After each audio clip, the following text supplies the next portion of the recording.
Hi, everybody, friends of more, friends of the management of reality. We are here for our weekly Parasha commentary. Today is Parasha Re, and it goes from from Deuteronomy 11:26. So let me get there. 11:26. Here we go.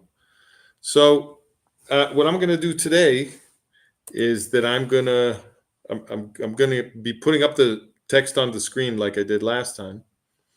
I don't have a long introduction like I did last time. I just want to start reading, and then I'll be interrupting the text to share some thoughts, because today's parasha is bringing some themes that we've discussed already, and others that perhaps require a new approach. So I'm going to start reading, and then I'll comment. So let me just share with you this so that you can read with me. That looks good. But I think we lost me, Yoel. There we go. So here we go. See, I am setting before you today a blessing and a curse. The blessing, if you obey the commands of the Lord your God that I am giving you today. The curse, if you disobey the commands of the Lord your God and turn from the way that I command you today by following other gods, which you have not known. So here I want to stop because I want to reiterate that Judaism has this strange structure that is very different from polytheism. So Jewish monotheism is what do you call it? A worldview, a cosmology, where God is interested in manipulating humans to get humans to do the things that God needs. Okay, so God's needs are central.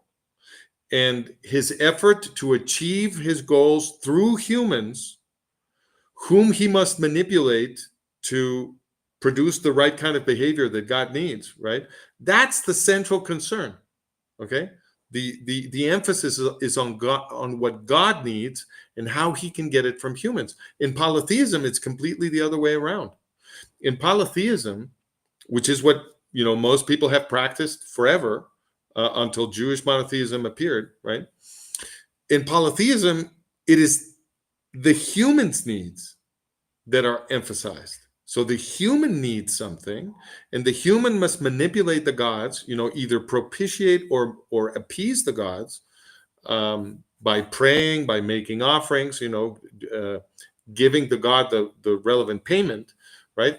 And so what you're trying to do is manipulate the natural force controlled by the god to achieve something in the world, right? So monotheism is very different. It's God's needs that are central. And what we see here is that God resorts over and over again to more than one strategy of manipulation. But there are two that are very important, which is that he makes promises about blessings if the Jewish people behave and follow his commandments. And at the same time, he threatens horrible curses that will befall the Jewish people and look what it says, if you turn from the way that I command you today by following other gods which you have not known. In other words, if you go back to polytheism, okay, if you abandon this system that I'm giving you, that is oriented to produce ethics, and this is the thing that God needs, right? God needs the Jewish people to be ethical. That's the entire experiment that God is conducting in human history, right? Is to make the Jews ethical so that they will be a light unto the nations, and they will teach everybody to be ethical, and then we can all be at peace. Okay, this is God's intervention in the world. It's the whole point of everything he does. It's his purpose, right? His purpose is to make us ethical, right? So and that's what monotheism is for. So if you go back to polytheism to follow other gods which you have not known, which are not the gods of the people of Israel, right? then all kinds of bad stuff. Okay, so good cop, bad cop. Right? Two different manipulation strategies to try to get the Israelites to do what he wants and needs. Right. Then he goes on. He says, when the Lord your God has brought you into the land you're entering to possess, you are to proclaim on Mount Gerizim the blessings and on Mount Ebal the curses. As you know, these mountains are across the Jordan westward toward the setting sun, near the great trees of Moreh, in the territory of those Canaanites living in the Arabah in the vicinity of Gilgal. You're about to cross the Jordan to enter and take possession of the land the Lord your God is giving you. When you have taken it over and are living there, be sure that you obey all the decrees and laws I am setting before you today. Now, I am often amused at the excruciating geographical specificity of the Torah, because the Torah describes and names the smallest features of geography, and is incredibly specific about where people are and where they're going and where they're arriving and what is near to what and what is the name of this and what is the name of that. And I point this out because we are living through a historical moment where there's a gigantic movement that seeks to deny that this is the land of the Jews, you know, even though, and this is a movement, this is a Western movement, even though we've been reading the Bible in the West for 2,000 years. We've been reading the Bible, the document that is the deed of the Jewish people to this land. We've been reading that in the West for 2,000 years. And the document makes very clear the intimacy that the Jews have with this land, precisely as it goes up on about, you know, describing the tiniest little bits of geography, right? Who can deny that this is the land of the Jews? It's really quite extraordinary that anybody has to make a special effort to remind Westerners that this is the land of the Jews when they've been reading this book for 2,000 years, over 2,000 years, right? Just incredible. Okay, let's keep reading. Make this a little bigger. Let's see if that works. Does that work? That works. Okay. Center it like that. The one place of worship. These are the decrees and laws you must be careful to follow in the land that the Lord, the God of your ancestors, has given you to possess, as long as you live in the land. Destroy completely all the places on the high mountains, on the hills, and under every spreading tree, where the nations you are dispossessing worship their gods. Break down their altars, smash their sacred stones, and burn their Asherah poles in the fire. Cut down the idols of their gods and wipe out their names from those places. Okay, to modern ears, this just sounds like a lot of intolerance, religious intolerance. And I can understand why that happens, because in modern democratic states, we have this conception of allowing religion to be a marketplace where different kinds of religious practices can flourish. And of course, that's a wonderful idea and a good thing that we do in modern democracy. But it's important not to read a text that was written 2,500 years ago in my theory, and 3,500 years ago in the theory of most rabbis, right? And therefore written in a completely different context, with the lens of your context, right? What were these polytheistic religions whose idols the Israelites were going to destroy? What were these religions like? Over and over again, the Bible makes reference to human sacrifice, child sacrifice. Okay? So these were abominable religions as represented in the Torah that were murdering innocent human beings to their gods.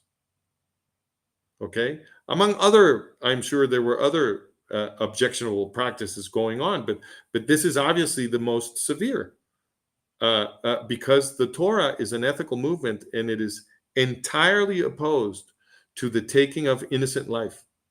Okay? The Torah is very, very strict on the protection of innocent life. Very strict. And so the fact that these religions practiced even the murder of children, they were even murdering children to their gods, right? That is completely unacceptable. So this is like going into a place and destroying Nazi insignia, right? So you're destroying Nazi insignia and taking down the swastikas and all this stuff. Why are you doing that? Oh, because these are the symbols of an evil system that committed genocide against fellow human beings and that enslaved hundreds of millions of human beings and murdered many, many, many tens of millions of humans. Okay, so it's an abominable thing, and its symbols are offensive, and we don't want to see anything that reminds us of those symbols, and we don't want people to be tempted to move in that ideological direction, right? So destroying the insignia of Nazism is not religious intolerance.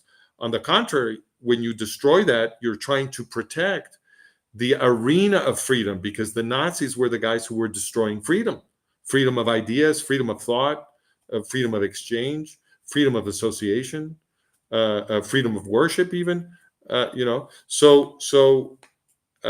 When you destroy the symbol system of the Nazis, what you're protecting, of course, is the democratic sphere of choice, of the democratic sphere of freedom and choice, right?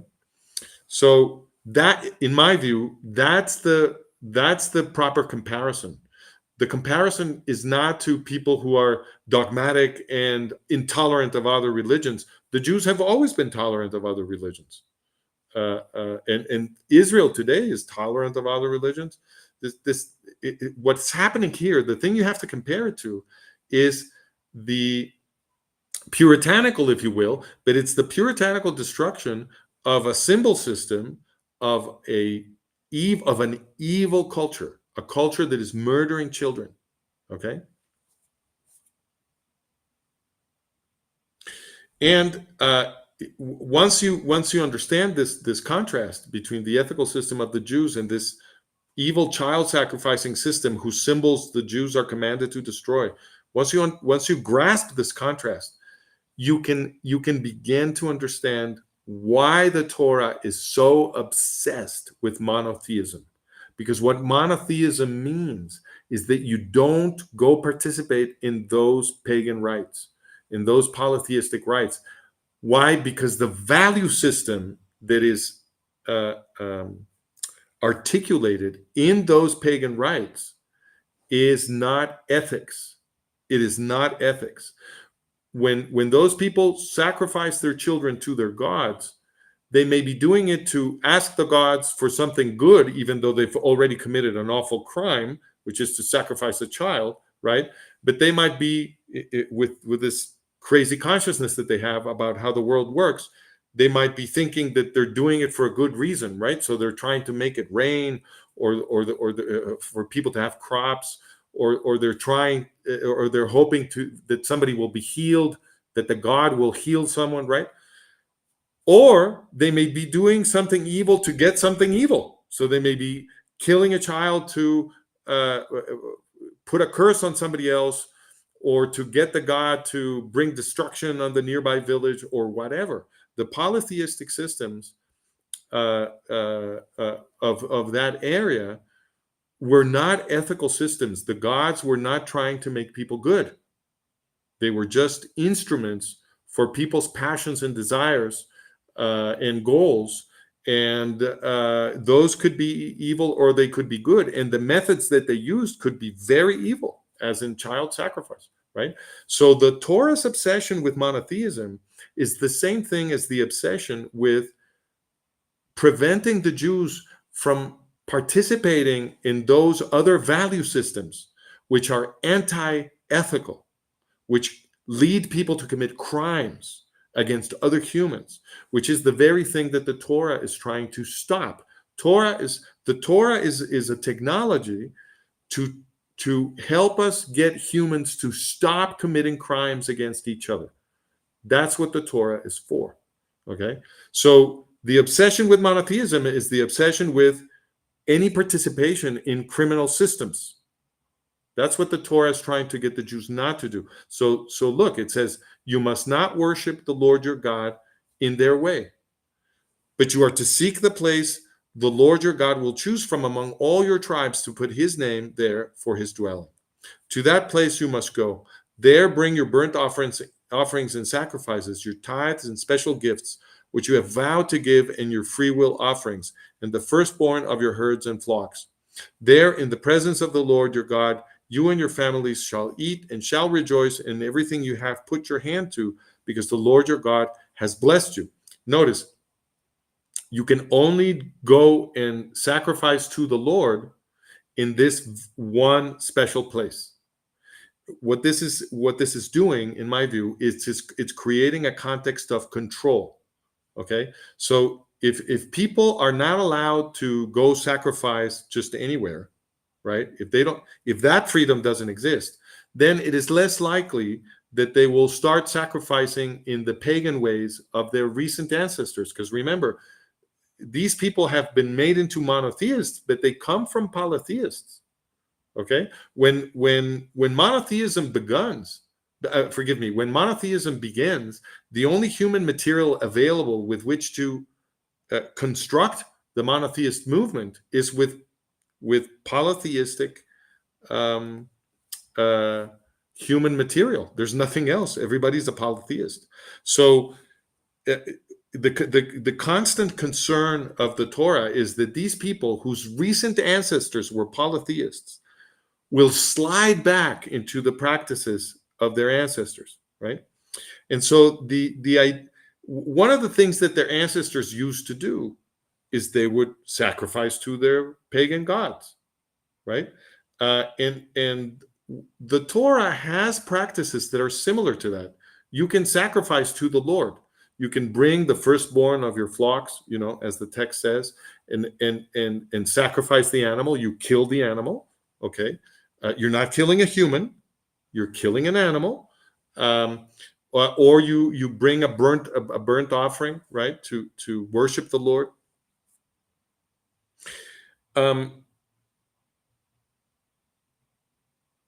These practices are similar to polytheistic sacrifices, but they have a different purpose. Okay, so when you bring the firstborn of your flock, or you bring a dove, or you bring a bull, right, an ox, you sacrifice an ox, you might be expiating a sin, right? So Leviticus is full of these laws where people are supposed to bring different kinds of animals to expiate different kinds of sins, and what you're expiating is a crime against a fellow human. Okay, what you're doing is you're saying to God, I'm sorry because I was bad to someone else. And so the relationship here is that if you hurt another human being, God is upset, and you need to restore your relationship with God. So you need to resolve the issue with the human, of course, but God is hurt. God is hurt that you were bad to some other human. So you need to go repair that relationship. And they have all these sacrifices in Leviticus that are meant to. So you kill the sacrificial victim. The priest spills the blood on the altar, right? And then some portions of the animal are burnt on the altar. And the text says that there's that smoke goes up for a pleasant aroma for the Lord. So the Lord is soothed, or it's like you do something nice for the Lord. It's like bringing him flowers or something. You give him a pleasant smell, and so the Lord receives this pleasant smell and interprets as your effort to restore the relationship with him for the crime that you committed, and now he forgives you. You expiate the sin, right? So it's the symbolic relationship with the Lord to communicate that you're sorry, and of course you need to go solve the problem with your fellow human, of course, but this is how you restore the relationship with the Lord, right? But the similarity, even though the function is different from how sacrifices happen in polytheism, there's a similarity in the behavior, in the ritual, in the physicality of the event, right? That is all borrowed from polytheism, not the function, but the form, the specific movements that happen in the ritual, the fact that something is killed and all this stuff. So there was, of course, and Moses Maimonides, my favorite rabbi of all times, had a theory about why the Torah was designed this way. And what he said is that God, in his infinite wisdom, understood that the Israelites who had polytheistic practices couldn't simply be, stripped of everything that they had culturally known.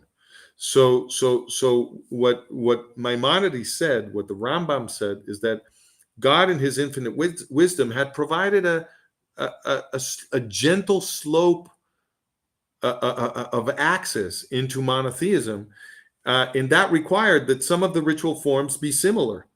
And so the sacrifice, the behavior of sacrifice for communication with the deity was preserved, but it was giving a new function, an ethical function.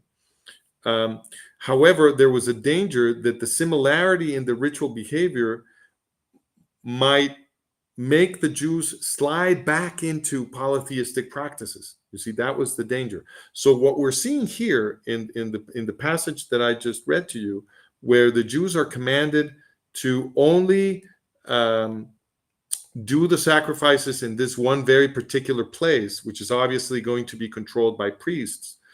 The centralization of the sacrificial cult is there to provide that opportunity for control, right? So that the Jews won't slide back into polytheistic practices, which goes hand in hand, of course, with the destruction of all the paraphernalia, all the symbols, the Asheroths and so forth, whatever Asheroths are, but there's something having to do with, ritual behavior in polytheism, right? So you destroy all that, and you also concentrate the cult in one place where the priests can make sure that the kinds of sacrifices that are being done are not polytheistic, that they're not sliding back into that kind of a system, because the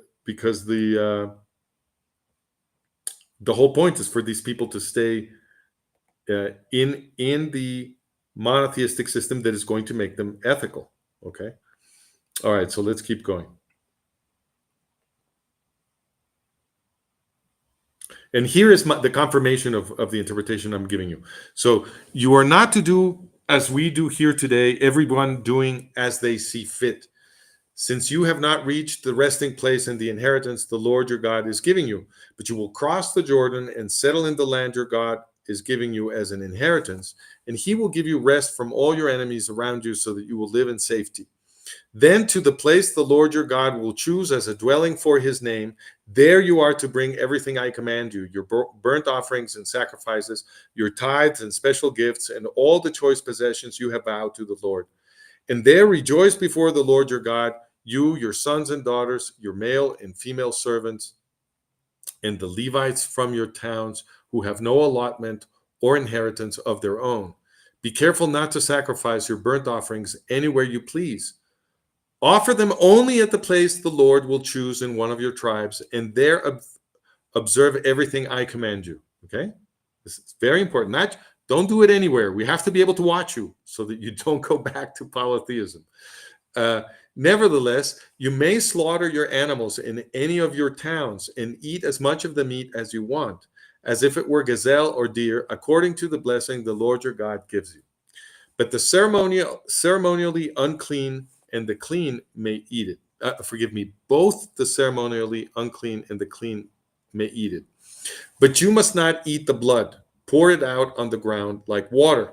You must not eat in your own towns the tithe of your grain and new wine and olive oil, or the firstborn of your herds and flocks, or whatever you have vowed to give, or your freewill offerings, or special gifts. Instead, you are to eat them in the presence of the Lord your God at the place the Lord your God will choose, you, your sons and daughters, your male and female servants, and the Levites from your towns, and you are to rejoice before the Lord your God in everything you put your hand to.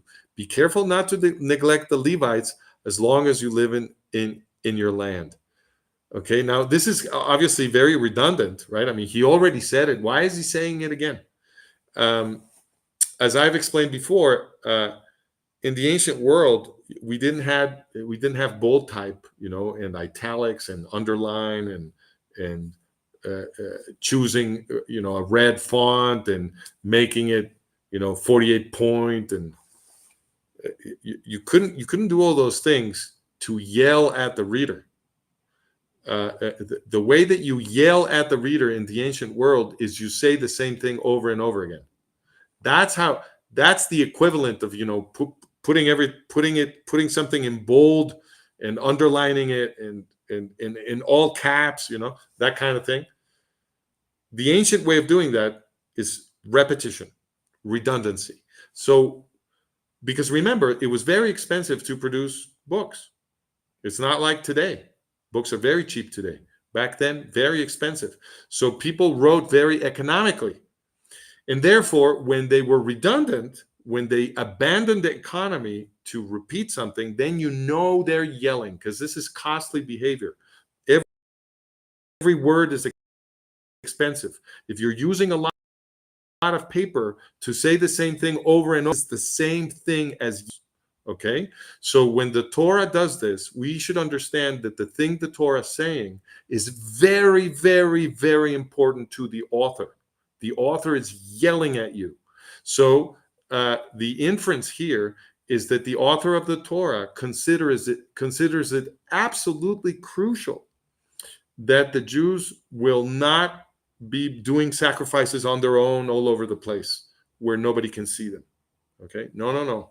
Very, very important to concentrate the sacrificial cult, which is so similar to polytheistic sacrifices in form, in a place where the Levites can make sure that everything is being conducted according to the law of monotheism, and not people sliding back into polytheism. When the Lord your God has enlarged your territory as he promised you, and you crave meat and say, I would like some meat, then you may eat as much of it as you want. If the place where the Lord your God chooses to put his name is too far away from you, you may slaughter animals from the herds and flocks the Lord has given you, as I have commanded you, and in your own towns you may eat as much of them as you want. Eat them as you would gazelle or deer. Both the ceremonially unclean and the clean may eat. But be sure you do not eat the blood, because the blood is the life, and you must not eat the life with the meat. You must not eat the blood. Pour it out on the ground like water. Do not eat it, so that it may go well with you and your children after you, because you will be doing what is right in the eyes of the Lord. But take your consecrated things and whatever you have vowed to give, and go to the place that the Lord will choose. Present your burnt offerings on the altar of the Lord your God, both the meat and the blood. The blood of your sacrifices must be poured beside the altar of the Lord your God, that you may eat the meat. Be careful to obey all these regulations I am giving you, so that it may always go well with you and your children after you, because you will be doing what is good and right in the eyes of the Lord your God. Now, you may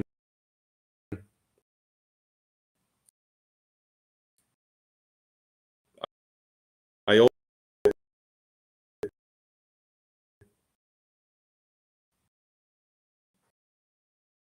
because I'm an anthropologist and I cannot help it, I'm always thinking of the anthropological Francisco, angle on everything the I'm reading. To Wi-Fi, me, this is culture. we lost It's you for Francisco. We lost you for like two why can't I minutes. eat blood? If you can repeat, Okay, so if you how can far back repeat do I need to the go? last 2 minutes, 2 minutes more or less. Okay, fine. So Yeah. here you may be wondering, just to go back to what I was saying, why this specificity? Why do you present the burnt offerings on the altar? Why does it have to be both the meat and the blood? Why does the blood have to be poured beside the altar? Why is it okay to eat the meat and so forth? All of those specifics. Why those particulars and not some others? And of course, we may find some expert, which I am not, on these specific issues, may tell us that, oh well, this comes from some traditions that the Israelites had back when they were in Egypt or whatever. I don't know, maybe, but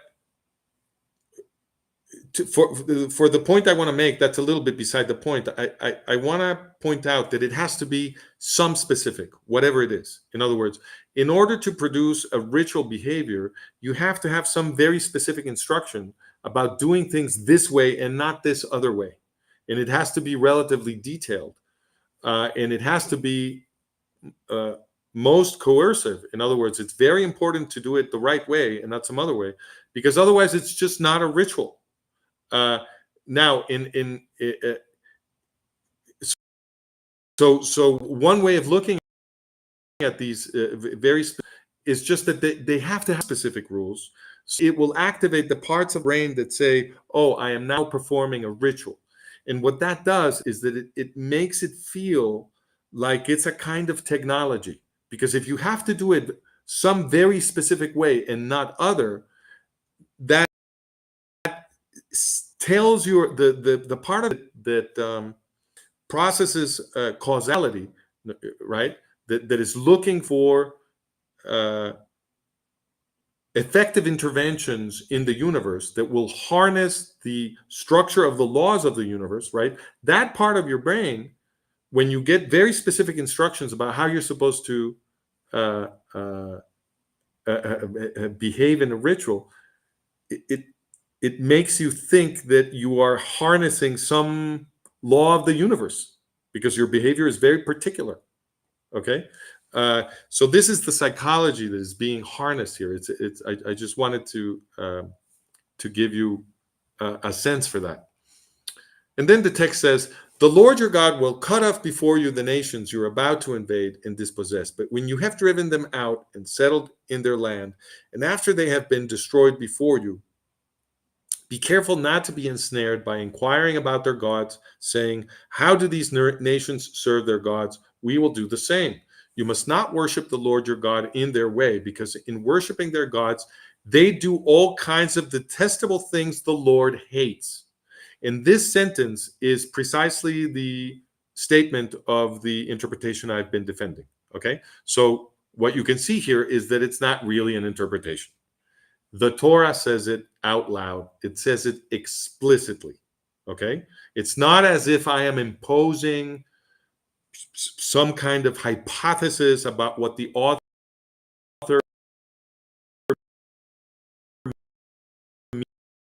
means to say. No, the author comes rustic way, because those polytheists, in worshiping their gods, they do all kinds of detestable things the Lord hates. I don't want you participating in their sacrifices and rituals, because those sacrifices and rituals are inscribed in a system whose values are unethical. And the Lord, and that it makes them commit all kinds of crimes, all kinds of detestable things the Lord hates. And the Jews are not to commit crimes. The entire social project of the Lord is to eliminate crimes between humans. Okay? So that's the reason for monotheism. That's the reason for prohibiting any participation in the rights of polytheists. It's that polytheists are unethical. Okay? Now, this is not true of all polytheists. It's true of the polytheists that the Jews in that particular place at that particular time were displacing. So, obviously, from a completely enlightened perspective, which understands the purpose of the Lord's experiment, if you happen to meet polytheists who are ethical, obviously they are not objectionable in the sense that these polytheists are. Because the point of monotheism is obviously not an end in itself. Monotheism is a social technology for keeping the Jews ethical. And it is explained right here. It says, you must not worship the Lord your God in their way, because this is the because. It's the reason for monotheism. Because in worshiping their gods, these pagans, these polytheists, do all kinds of detestable things the Lord hates. Monotheism is not an end in itself. It is a mechanism to ensure ethics in a particular context and time and place. Okay? Notice the last sentence. I'll repeat. You must not worship the Lord your God in their way, because in worshiping their gods, they do all kinds of detestable things the Lord hates. They even burn their sons and daughters in the fire as sacrifices to their gods. This is what is so offensive to the Lord, the taking of innocent life. See that you do all I command you. Do not add to it or take away from it. Okay, so now go to the next one. I'm gonna. This is a development of the theme, right? Let me make sure that this is. Oh yeah, I am. Okay. Okay, good. I'm kind of out of the frame, but okay, that's not so important. All right, worshiping other gods. If a prophet or one who foretells by dreams appears among you and announces to you a sign or wonder, and if the sign or wonder spoken of takes place, and the prophet says, let us follow other gods, gods you have not known, and let us worship them, you must not listen to the words of that prophet or dreamer. So this is one of many warnings that the Torah gives about false prophets, right? It says, people are going to show up saying, I'm a prophet. That's going to happen. It's going to happen. Somebody, sooner or later, somebody's going to show up saying, I'm a prophet, and they're not going to be a prophet. It's going to happen. How are you going to know if the guy who says I'm a prophet is really a prophet, or if he's one of these false prophets? This is a really important question. The Torah is a very practical book. Look, it says, if a prophet or somebody who claims to be a prophet, right, one who foretells by dreams, appears among you and announces to you a sign or wonder, maybe there's an eclipse and he says, oh, the eclipse means that the invaders are coming tomorrow, or it means that the tsunami is coming, or whatever the prophet says, right? He sees a sign or a wonder and he interprets it, right? And if the sign or wonder spoken of takes place, in other words, he makes a prediction and the thing happens, right? But the prophet says, let us follow other gods, gods you have not known, and let us worship them. You must not listen to the words of that prophet or dreamer. This is a tremendous, tremendous thing. The Torah is saying, look, if somebody shows up and amazes you with a tremendous prediction, right?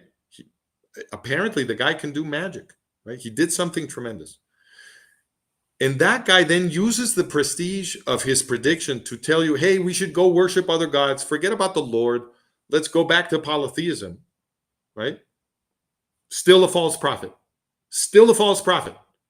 Now, they may be able to amaze you with predictions and portents and signs and wonders. Doesn't matter. If they're advising you to go back to polytheism, that's a false prophet. Okay, so this commandment is a protection against charlatans, because charlatans always exist, who sell snake oil and do magic tricks and use con games to manage people's reality and convince them that they have special powers, and then use that prestige to produce political structures and ethical structures that are beneficial to them but bad for ordinary people. Right? This thing happens all the time in every generation of human history. And so what the Jews need to be protected against this. So what the Torah says is, look, even if they seem to be able to do magic, right? Even if they seem to have powers and their predictions come true and they can do signs and wonders, if they tell you go back to polytheism, then you know they're false prophets, no matter how impressive they may seem. It's a very interesting commandment. And it says, look, it says, you must not listen to the words of that prophet or dreamer. The Lord your God is testing you to find out whether you love him with all your heart and with all your soul. In other words, people are going to show up who seem like they're very powerful, and they will want to use that prestige to draw you into polytheism. But that's just the Lord testing you. He wants to see if you're faithful. Don't think that this is somehow outside of the Lord's control. No, the Lord is conducting a sting operation. That's what these magicians are for. It's a sting operation to see if you can be lured into polytheism. The Lord is behind this. Don't be ensnared. Okay? The Lord your God is testing you to find out whether you love him with all your heart and with all your soul. It is the Lord your God you must follow, and him you must revere. Keep his commands and obey him. Serve him and hold fast to him. That prophet or dreamer must be put to death for inciting rebellion against the Lord your God, who brought you out of Egypt and redeemed you from the land of slavery. Again, if you read this with modern ears, you might think, oh, well, this is primitive. This is super violent and unjust. So somebody came here and he made some magic tricks and he told people, hey, let's go do some polytheism, and for that they're going to kill him. But see, if you're reading it that way, then you're forgetting what you read up here. Forgive me. In the previous passage, in the previous passage,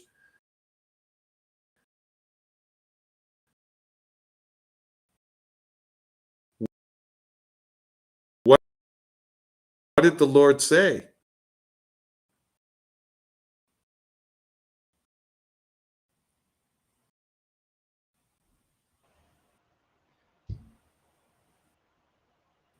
I'm sorry, Francisco, this is taking so long. the Wi-Fi is not working. Maybe you can downgrade your Sons and daughters your in quality. the fire as sacrifices to their gods. They're imaginable, which is to murder a innocent child. That's what the magician is luring you into. So the text is saying is that, and that's what the text is saying. So you have to take that seriously. You know, we're not just punishing someone who does magic tricks and is suggesting you can have different kinds of religious practices. If you describe it like that, and thinking of matters as if we were talking about a modern liberal democracy where there's a marketplace of religions, and religion is almost like a consumer good, right? And people are making free choices, and everybody's respecting everybody's religion, and all religions are subject to a constitutional law that protects the rights of citizens and so forth. Well, then it would sound very extreme, but that's not the context. The context is that if the Jews were surrounded by these um, absolutely criminal polytheistic religions, and someone who comes around doing magic tricks trying to convince the Jews to participate in that would be drawing the Jews into a system of crime, of organized crime. And therefore, anybody who tries to do that deserves the penalty, the death penalty. Anybody who's trying to lure people to participate in child sacrifice, yeah, of course, why not? The death penalty, certainly. Okay, that's the context in which you have to understand it. Anyway, so it says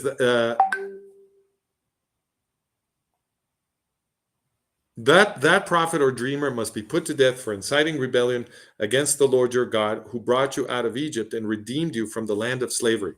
That prophet or dreamer tried to turn you from the way of the Lord, from the way the Lord your God commanded you to follow. You must purge the evil from among you.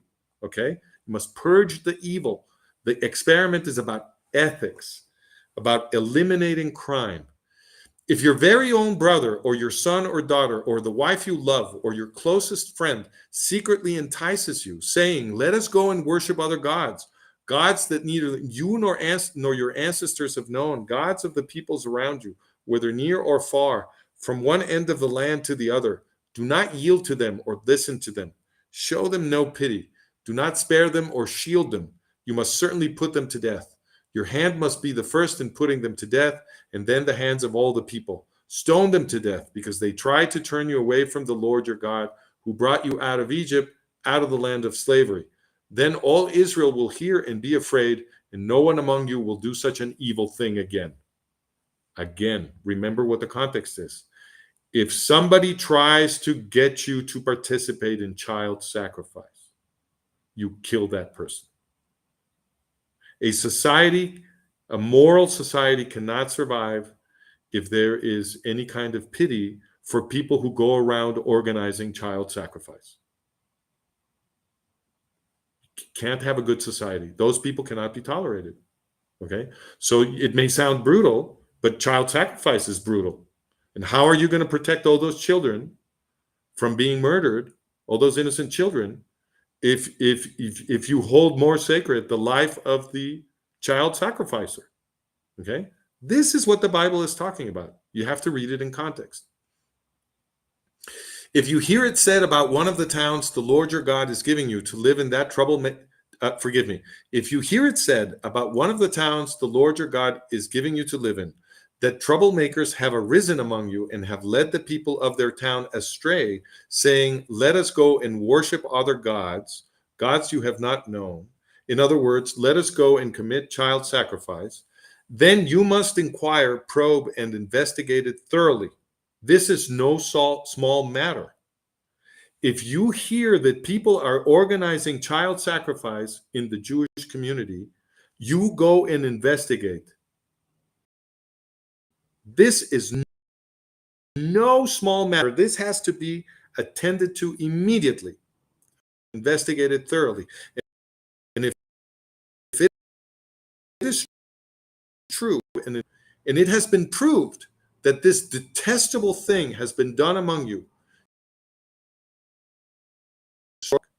you are to gather all the plunder of the town into the middle square and completely burn the town and all its plunder as a whole. God, that town is to remain a ruin forever, never to be rebuilt, and none of the condemned things are to be found in your hands. Then the Lord will turn from this fierce anger, will show you mercy, and will have compassion on you. He will increase your numbers as he promised on oath to your ancestors, because you obeyed the Lord your God by keeping all his commands that I am giving you today and doing what is right in his eyes. Again, it sounds horribly brutal, but what are they being commanded to destroy? They're being commanded to destroy a community of child sacrificers. Don't forget, this is the context. Okay, let's go to the next one. Clean and unclean food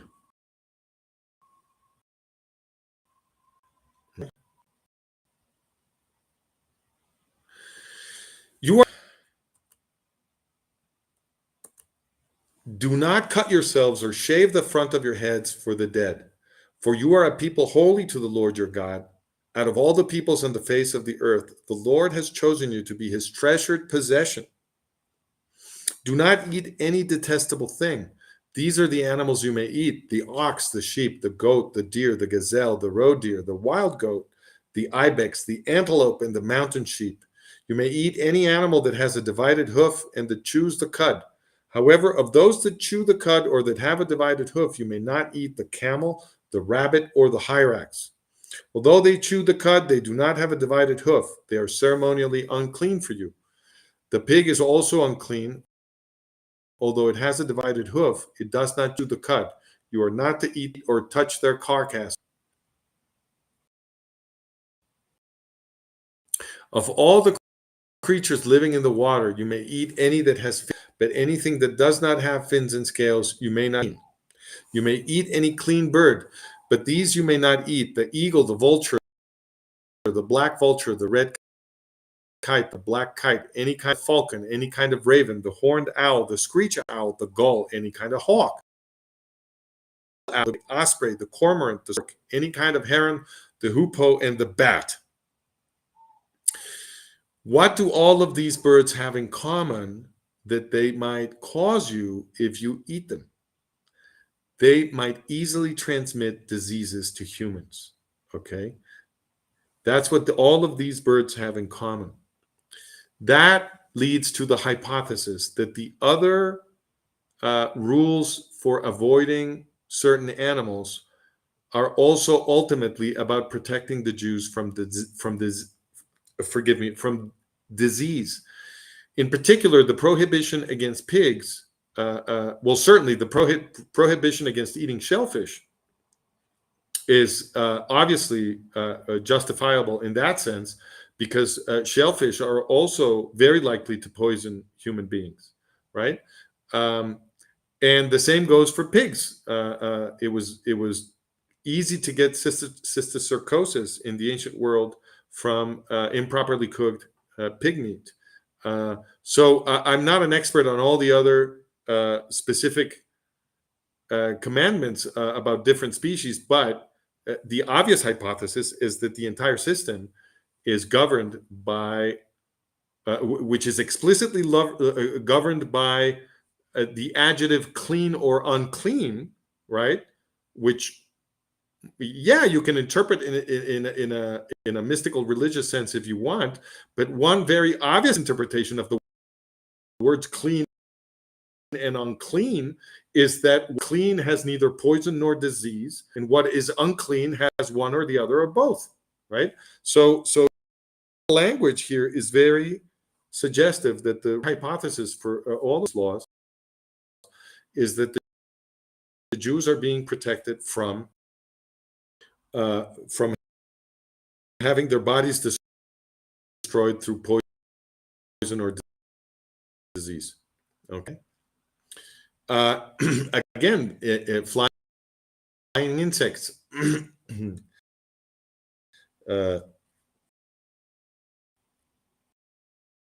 are forbidden, right? All flying clean to you, do not eat them.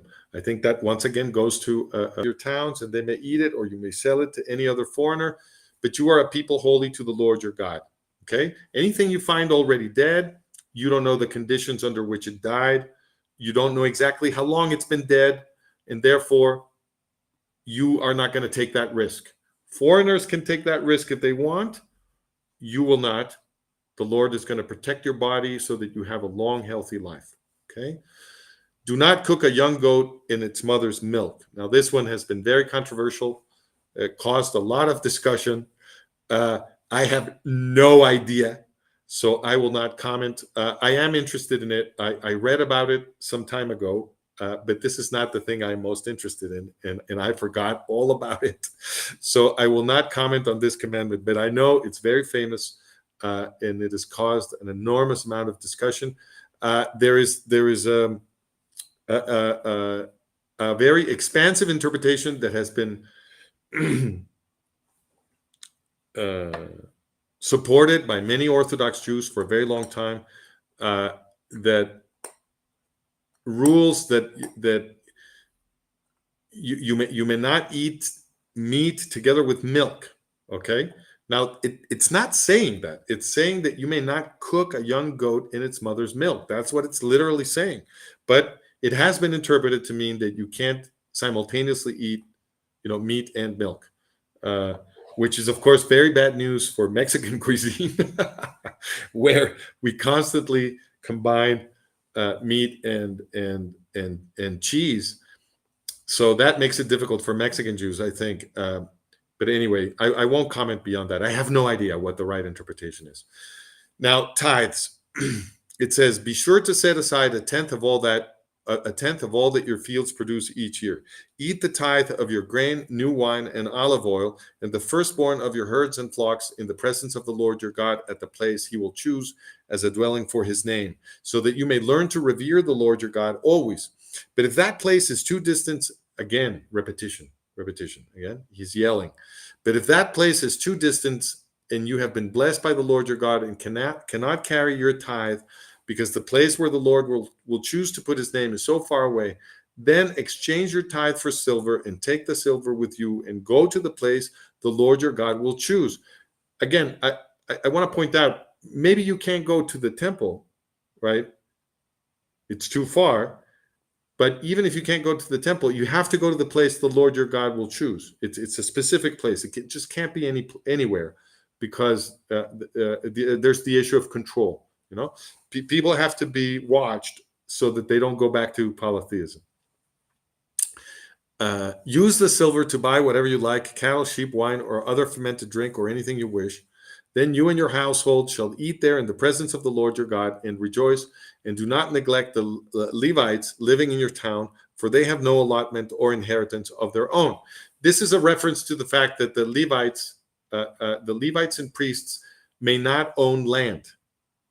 Okay, they may not own land, and this is one of the laws that the Torah, in its wisdom, hands down to make sure that power is not overly concentrated. Okay, so if the Levites and priests may not own land and they can only live off of the sacrifices that people bring to the place where the Levites and the priests make sure that people are not slipping back into polytheism, right? If those sacrifices are the only sustenance they have and they can't own land, then this law, what it does is it prevents the union of religious and economic power.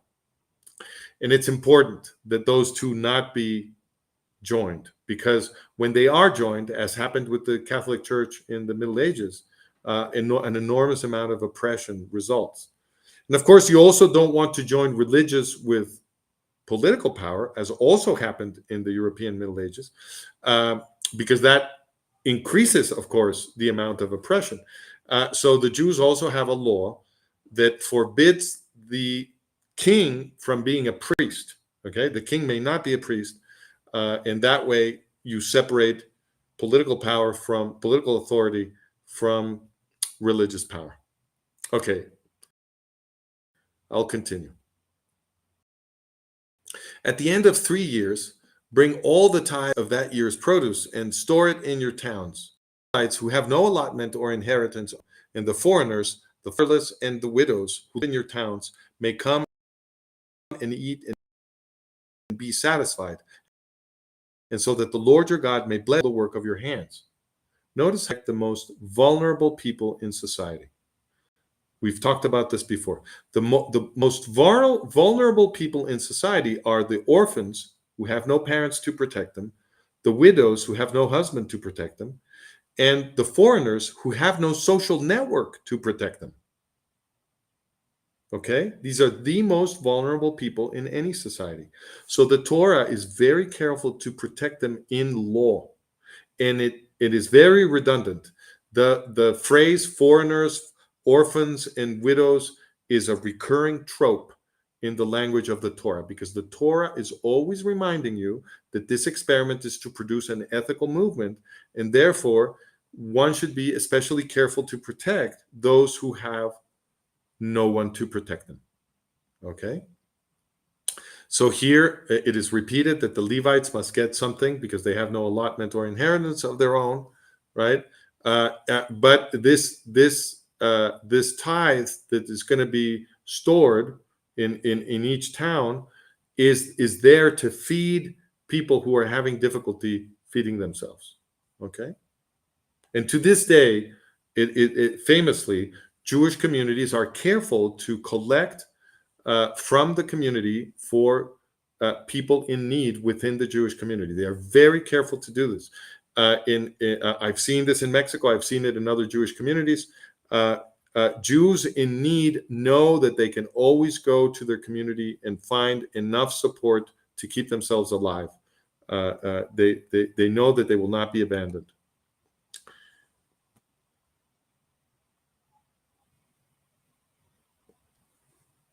The year for canceling debts. So I guess this is a reference to the Jubilee year. Says, at the end of every 7 years, you must cancel debts. This is how it is to be done. Every creditor shall cancel any loan they have made to a fellow Israelite. They shall not require payment from anyone among their own people, because the Lord's time for canceling debts has been proclaimed. You may require payment from a foreigner, but you must cancel any debt your fellow Israelite owes you. However, there need be no poor people among you, for in the land God is giving you to possess as your inheritance, he will richly bless you, if only you fully obey the Lord your God and are careful to follow all these commandments I am giving you today. Notice, this is quite remarkable. What this law is saying, the law about the cancellation of debts on the sabbatical year,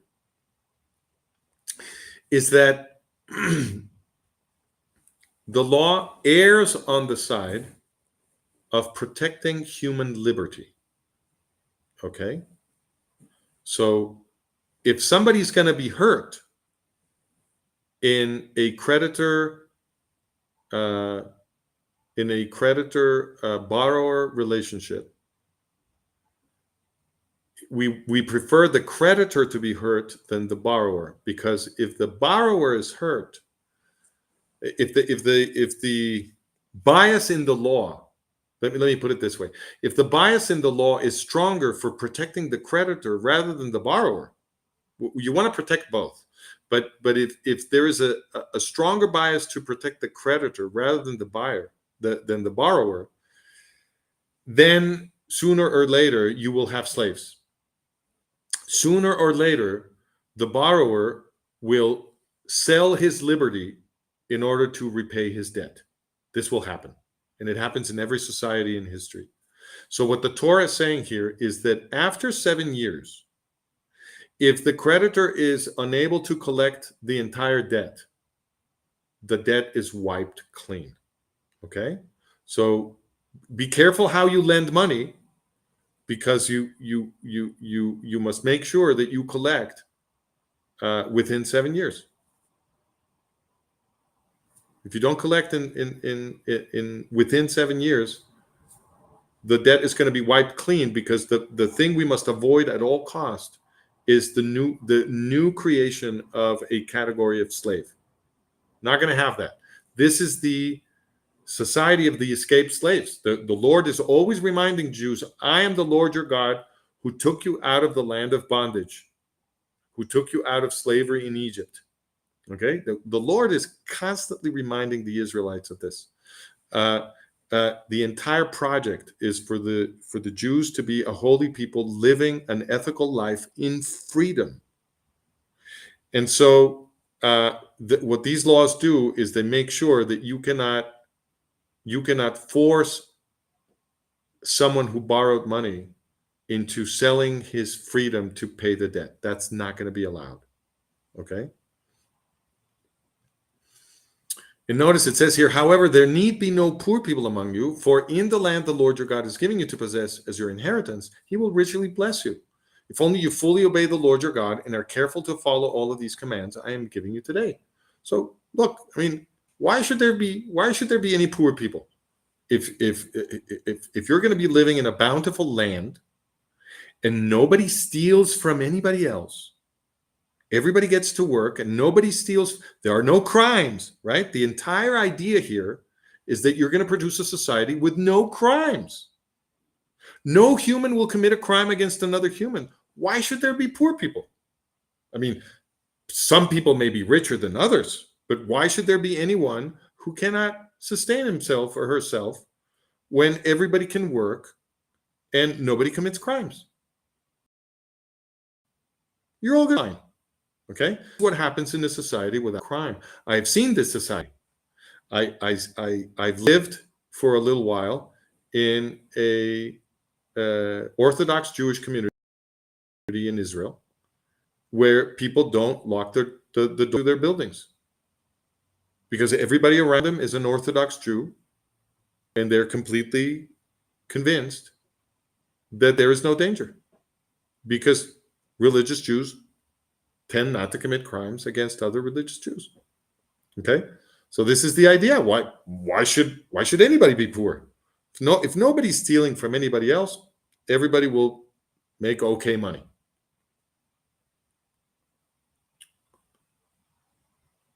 For the Lord your God will bless you as he has promised, and you will lend to many nations, but will borrow from none. You will rule over many nations, but none will rule over you. This is the experiment. It is for the Jews to be free. You will borrow from none. From no nation will you borrow, because if you borrow, they will enslave you. And guess what? The state of Israel has become dependent on the United States for armament. It is borrowing in a sense, even if that armament is a gift. It is not really a gift, because the United States expects in repayment, the ruling elite of the United States expects in repayment that Israel will turn over its foreign policy, that the geopolitical decisions of concerning the state of Israel will not be made in Jerusalem, but in Washington. That is the payment that the extract from the state of Israel for giving them money. So it's not a gift. The state of Israel is borrowing. And by borrowing, it becomes a slave. And this is exactly what the Torah was trying to impede. The commandment and Israeli bosses allowed the state of Israel to become militarily dependent on the United States. They violated this commandment. You will lend to many nations, but will rule over many nations, but none will rule over you. Now the state of Israel is being ruled over by the U.S. bosses. We have seen the consequences. The consequences of that is 7th of October and everything else that followed. If anyone is poor among you, your fellow Israelites, in any of the towns of the land the Lord your God is giving you, do not be hard-hearted or tight-fisted toward them. There shouldn't be any poor, but people may have bad luck, whatever. If some people are poor, you got to help them. Okay? We don't let people just fall to the wayside in this society. This is an ethical society. Rather, be open-handed and freely lend them whatever they need. Be careful not to harbor this wicked thought. The 7th year, the year for canceling debts, is near, so that you do not show ill will toward the needy among your fellow Israelites and give them nothing. They may then appeal to the Lord against you, and you will be found guilty of sin. Give generously to them and do so without a grudging heart. Then, because of this, the Lord your God will bless you in all your work and in everything you put your hand to. There will always be poor people in the land. Therefore, I command you to be open-handed toward your fellow Israelites who are poor and needy in your land. Clear language. Freeing servants. If any of your men or women sell themselves to you in 6 years, in the 7th them go free. So here we find the condition in which somebody sells, as we were saying, they sell their freedom in order to pay a debt. That's a debt slave. But notice, these are not really debt slaves. Okay? They're not. They're indentured servants for a fixed period. So once again, the law protects the borrower more than the creditor. So I borrow some money, I can't pay it back. So I tell the creditor, hey, tell you what, I'll work for you to pay back my debt. The creditor says, okay. So I become a servant. I am fed, but I'm not paid. I am paying back the debt.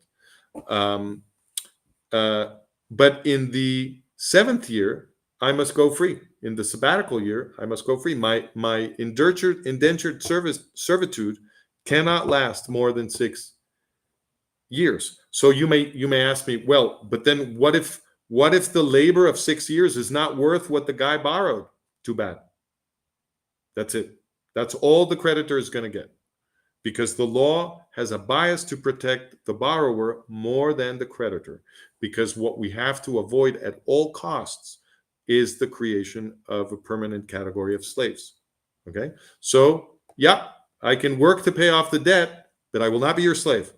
6 years, and on the 7th year, that's it. Okay? And when you release them, do not send them away empty-handed. So on the sabbatical year, you set the servant free, and you must give them a little something so that they can start their life again in freedom. Okay? They can't just go empty-handed. Supply them liberally from your flock, your threshing floor, and your winepress. Don't be stingy.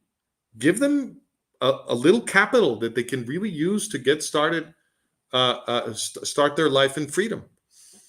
Give to them as the Lord your God has blessed you. I gave you the promised land. You give him a little something.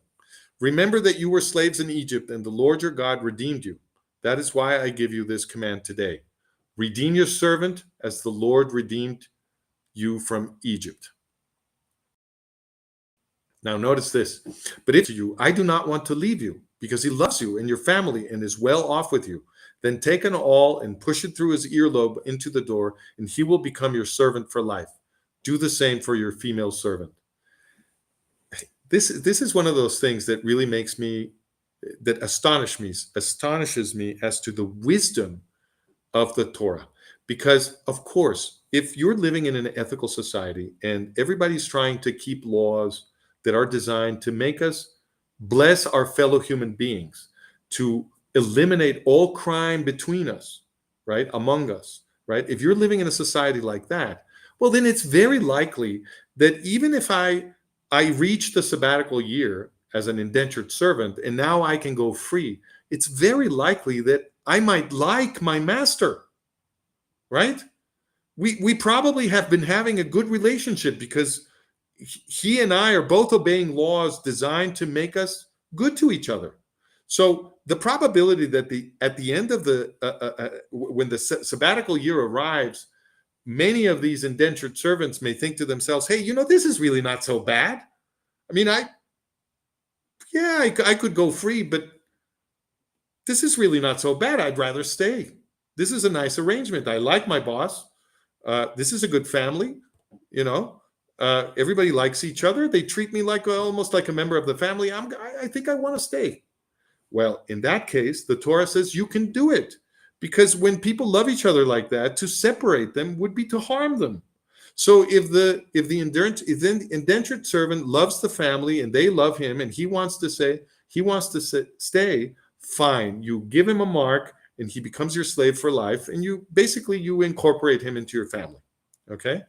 And this happens whether it's a male or a female servant. They both have this freedom to leave or stay. Do not consider it a hardship to set your servant free, because their service to you these 6 years has been worth twice as much as that of a hired hand. And the Lord your God will bless you in everything you do. Okay? So you are to value the labor of your slave, of your servant, for 6 years, twice as much as the labor of a hired servant. So this makes it more likely that creditors will not feel like they were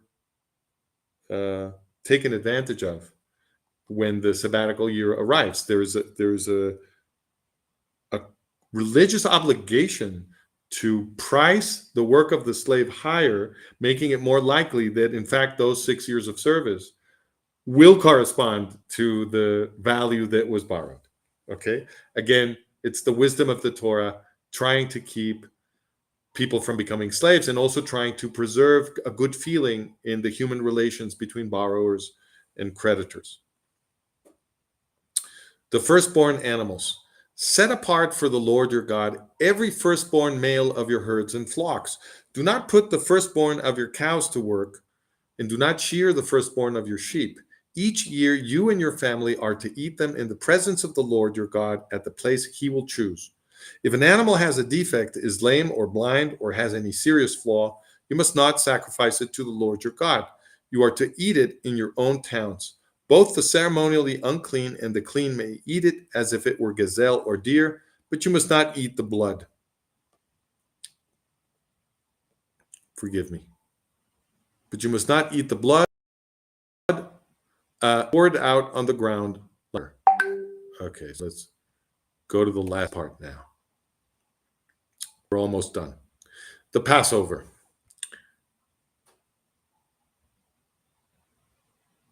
Right there. I think that looks good. Okay.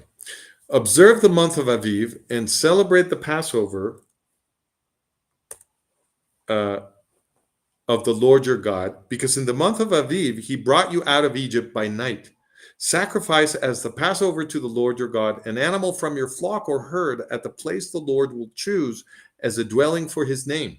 Do not eat it with bread made with yeast, but for 7 days eat unleavened bread, the bread of affliction, because you left Egypt in haste, so that all the days of your life you may remember the time of your departure from Egypt. Let no yeast be found in your possession in all your land for 7 days. Do not let any of the meat you sacrifice on the evening of the first day remain until morning. So this has been interpreted as a way of eliminating fungal infections and so forth. And I think that makes a lot of sense. You must not sacrifice the Passover in any town the Lord your God gives you, except in the place he will choose. Again, redundancy. Okay? The author is yelling. You must not sacrifice the Passover in any town the Lord your God gives you, except in the place he will choose as a dwelling for his name. There you must sacrifice the Passover in the evening when the sun goes down on the anniversary of your departure from Egypt. Roast it and eat it at the place the Lord your God will choose. Then in the morning return to your tents. For 6 days eat unleavened bread, and on the 7th day hold an assembly to the Lord your God, and do no work. Again, very worried that they're going to slip back into polytheism. All right, this is a recurring theme. The Festival of Weeks. Count off 7 weeks from the time you begin to put the sickle to the standing grain. Then celebrate the Festival of Weeks to the Lord your God by giving a free will offering in proportion to the blessings the Lord your God has given you. And rejoice before the Lord your God at the place he will choose as a dwelling for his name. You, your sons and daughters, your male and female servants, the Levites in your towns, and the foreigners, the fatherless and the widows living among you. Remember that you were slaves in Egypt, and follow carefully these decrees. The Festival of Tabernacles. Celebrate the Festival of Tabernacles for 7 days after you have gathered the produce of your threshing floor and your winepress. Be joyful at your festival, you, your sons and daughters, your male and female servants, and the Levites, the foreigners, the fatherless, and the widows who live in your towns. For 7 days, celebrate the festival to the Lord your God at the place the Lord will choose. For the Lord your God will bless you in all your harvest and in all the work of your hands, and your joy will be complete. 3 times a year, all your men must appear before the Lord your God at the place he will choose, at the festival of unleavened bread, the festival of weeks, and the festival of tabernacles. No one should appear before the Lord. Each of you must bring a gift in proportion to the way the Lord your God has blessed you. And that concludes the reading of this week's Parasha Re. And forgive me if my voice sounded a little tired. I'm doing a lot of interviews and podcasts today. But I think we had an interesting analysis. I hope Remember, you're not. There's no obligation to agree with anything I said. We can all interpret the holy book to the best of our abilities. But as always, in your criticisms of my interpretation, if you have any for me in the comments, make sure that if you can, that we are all trying to improve coherence. So the standard that we want to judge interpretations by is if they're making the entire text, the entire Torah, and even the entire Tanakh more coherent. That's the standard that we use, that we should use, in my view, to judge our interpretations. Thank you for joining me, and I'll see you next Monday for our Biblical English Language podcast. This is Management of Reality. Subscribe, give us a like, share, and ding that bell, and I'll see you next Monday. Bye-bye.